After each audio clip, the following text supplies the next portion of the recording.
So our next act, she's an absolute superstar. She's a powerhouse.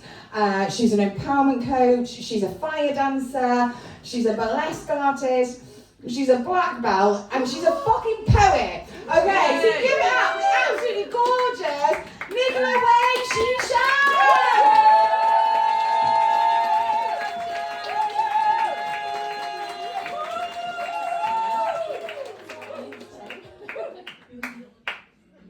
I wrote this today, so as much as I'd love to look you in the eyes, I'm going to have to read, if that's all right. It's Eating Disorder Awareness Week, and so I decided to talk about that. So it might be triggering for some people, just so that you're aware. Have you ever sat at the dinner table, unable to savour your meal, because you're worried about each bite and every calorie and how that shapes your body's appeal? Watching others as they eat so easily without a care. You've lost sight of the days you could eat and be present because you're just not really there. You push food around your plate, counting calories in your head. You can't wait to get home so you can really eat, alone in your bed. No shame, no guilt, and no one to watch. The comfort, the relief, but when the fun stops, stop. But there is no stopping you because you feel out of control. You're trying to comfort your trauma and plaster over what he stole. Have you ever had sex with your lover? Their touch highlighting insecurities that you cover, deflecting their compliments because you don't believe them. Just please them and get it over with. Orgasms, you can't achieve them. You've no periods, no sex drive. You're like a robot. Are you even alive? You're dissociated from your body, from that trauma you once survived. You're like a fly on the wall, the observer of yourself, watching your life, which makes you the last on the shelf. Have you ever taken pictures with your friends that even your future self will envy in the end? Posed with perfect smiles, filtered and bright, and every time you look back, wish you could look like that tonight. You remember the diet, the weight, the chase, but lost in the process are the memories you can't replace.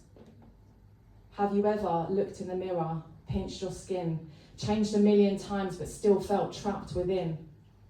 Wasted your life wishing you could be someone else, when the truth is, you're enough, just as yourself. But you don't believe me. You're just saying that, you think. All those compliments you brushed off or never heard, what you seek, you'll find. Your confirmation bias is unkind. When someone says you're pretty, you say you must be blind. Do you feel uncomfortable? A little triggered in your chair? Are you sinking in your seat, wishing that you were no longer here? You're not alone. Look around.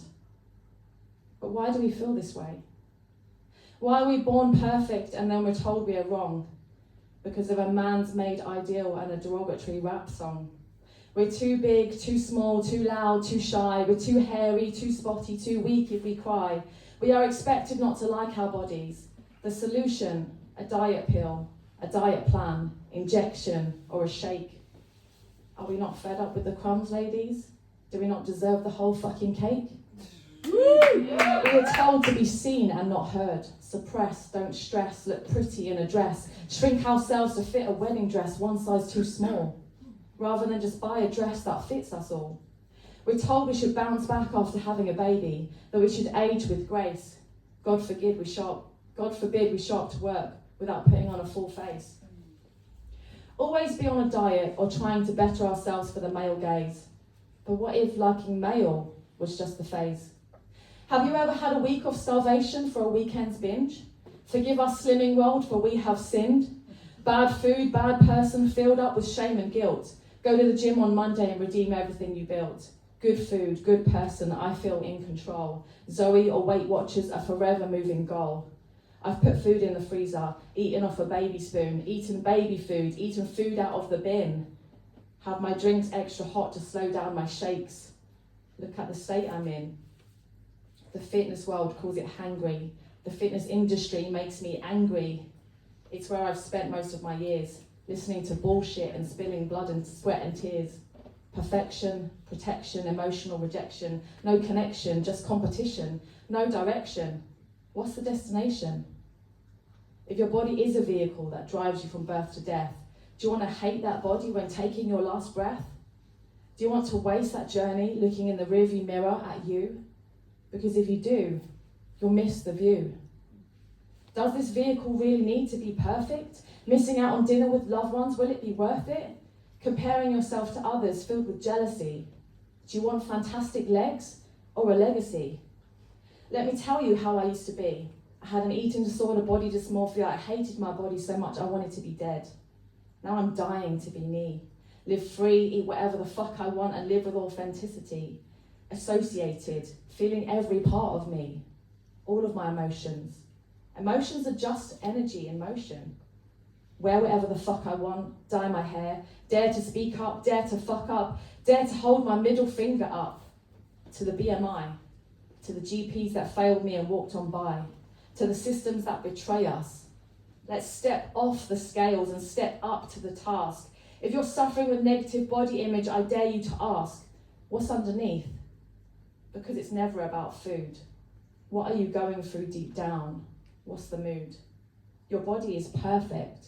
Scarred, wrinkled and old, slim, six-pack, square or pear or with some rolls. Diets are out and body positivity is the new fashion. Acceptance and surrender and practice compassion. So if you're fed up with dieting rules, restrictions, fed up with being blamed that your hunger is an addiction, yo-yo dieting like a hamster on a wheel, chasing perfection and a body ideal, filters and photoshops, social media isn't real, let's give it up. Because life is already tough. Repeat after me and say, I am enough. I am enough.